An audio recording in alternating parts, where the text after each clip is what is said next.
Hvernig setur maður upp rekstraráætlun? Ég ætla að sýna ykkur einfalt dæmi. Ég búinn að setja hérna upp, skulum segja, ég fekk leyfi á skólastjórnum til þess að reka pulsusjoppu hérna fyrir framan. Þá þurfti að kaupa með pulsupott, kæli, grill, borð, stóla, þetta eru 4 stólar í pakka, skálar, þetta er einhver pakki og skeiðar og hnífar, þetta er allt í einhverjum pakkum. Ég þarf að kaupa eitt af þessu.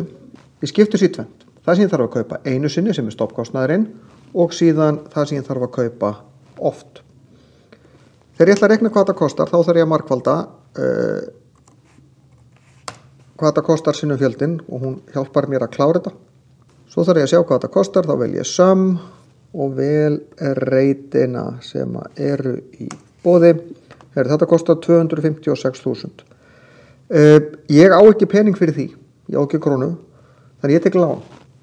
Og ég er búinn að reikna út, ég ætla að borga lánin tilbaka á 1 ári, þá þarf ég að borga 24.000 á mánuði tilbaka í láni, það er einu sinni.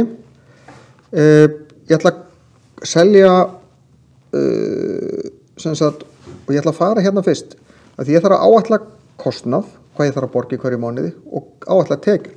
Ég ætla að selja 200 pylsur með öllum, ég ætla að selja 50 bara pylsu og 50 bara brauð og segjum sem svo að ég selji 150 drykki. Þá þarf ég að kaupa, sjá því, þetta er miðað við heilan mánuð. Ég þarf að kaupa 250 pylsur og 250 brauð. Ég þarf að kaupa 150 kristall. Segjum sem svo að ég þurfi einhverjar, hvað var að segja, 6 flöskur af tómatsósu í þetta, 6 remúlaði og 4 sinnebi. Og ætli ég þurfi ekki einhverjar 8 pakningar þessu og 8 þessu, svo sem að giska pínu til lofti hérna. Og ég geri þetta eins, þar að segja, reiturinn hérna við hliðina sinnum hinn reiturinn. Svo klárar Sheets þetta fyrir mig, ég hefði líka getað farið hérna í og dregið niður munið.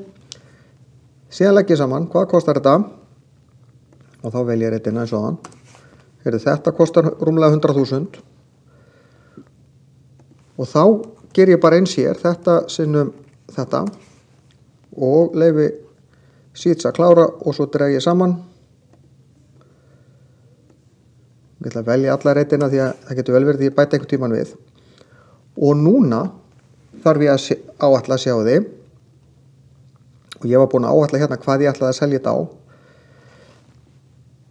Er hagnaður eða tap, þá tek ég það sem ég sel fyrir mínus það sem ég kaupi.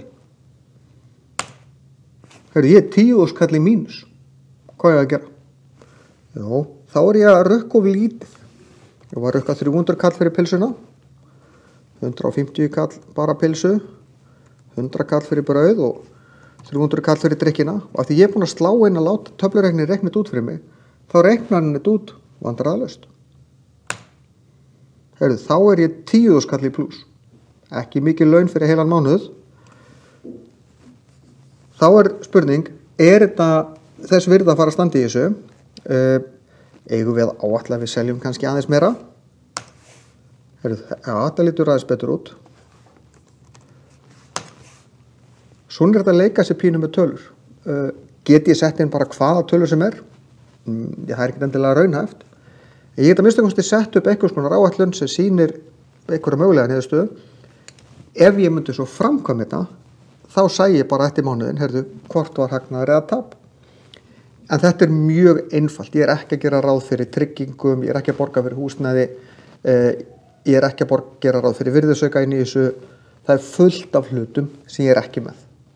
Ég er ekki að sýna ykkur einhverja ítarlega áætlun hvernig á að stofna fyrirtæki, heldur meira hvernig við setjum upp mjög einfalt bókhald.